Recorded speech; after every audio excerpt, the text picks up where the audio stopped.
I looked at, looking at, I mean, you've got, Glencore and BHP and you just Mm. mentioned Teck.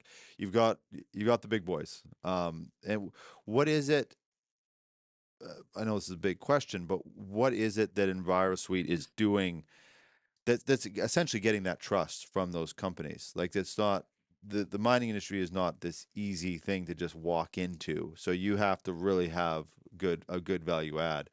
What do you think is that main thing that's on actually getting them on board? I think early on, our customers trusted us to give them good advice. We had this background in specialist air quality management, noise management, and we were bringing something that they hadn't seen before, Mm, and they were really looking for a way to do things differently. So, a mine might be wanting to improve air quality management because they want to.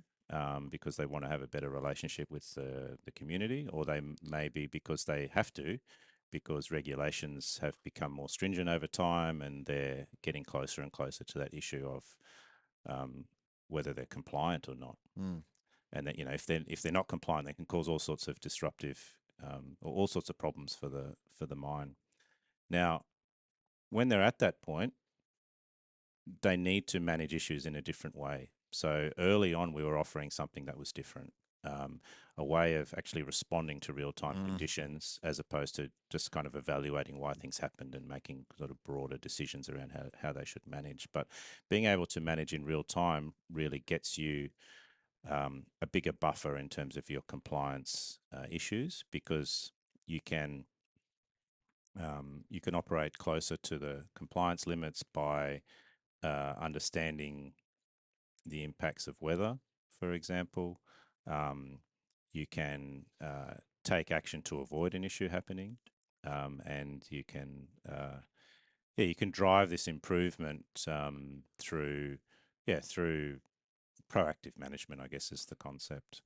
Um, Air quality in particular is really weather dependent.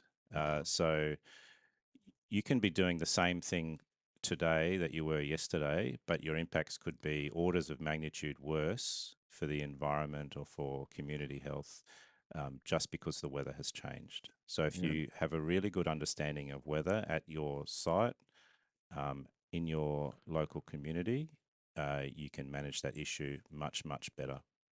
Yeah. And I think that the key aspect of why we've been trusted is because they have seen value through the utilization of technology. But I also think there's been a bit of, for the last years, a mind shift of there is pressure for what used to be called corporate and social responsibility. Now is environmental and social governance comes and plays a role.